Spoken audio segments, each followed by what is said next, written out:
Hello everyone, this is Scott Lowe from E3 2014. I just got finished checking out 3 new demos for the Oculus Rift. Now there's no new hardware, so if you're expecting a consumer version, you are sadly out of luck.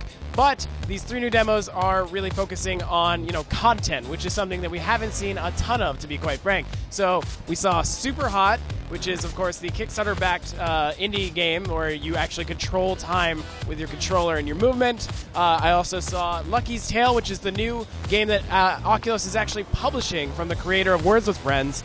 And most excitingly for me, because I've never played it before, Aliens Isolation, which takes advantage of VR in unique ways. So kicking things off, Super Hot, which was really, really interesting. So if you're unfamiliar with the game, you do, again, control the action in the game and time by moving around. And so the demo that we saw that's kind of been floating around the web was basically you're running down a hallway and trying to avoid bullets. But what's unique about the Oculus Rift version is that because of its head tracking capability, you can actually lean out of the way of the bullets and kind of create a new kind of gameplay mechanic there. And actually, it's pretty advantageous and creates new gameplay opportunities. So that was very, very cool.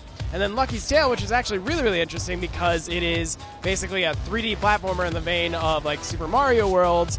What was really interesting to me was the fact that you can interact with the characters in the world and really kind of explore it in a way that you would want to in something like a Super Mario World, but you can only really have that static perspective. So with VR, you can look around, you can actually look at the characters and they look right back at you, which is a little creepy but kind of awesome at the same time, and that was really interesting. But again, my favorite, and I think this is like a big defining moment for me, at least for VR, was Aliens Isolation, because that is a fully realized world. It's all about atmosphere, and it is totally awesome in VR. So you take control of Riley, and you've got your flashlight, and you have the motion sensor, and you have to actually look back and forth, which adds a new kind of element of suspense. And even though I was in the context of a meeting room at a big gaming convention, I felt totally immersed and, quite frankly, pretty freaked out. And when I inevitably died, the spike went through my stomach and I was able to look down at it, which was just like a surreal moment. So overall, really, really exciting stuff.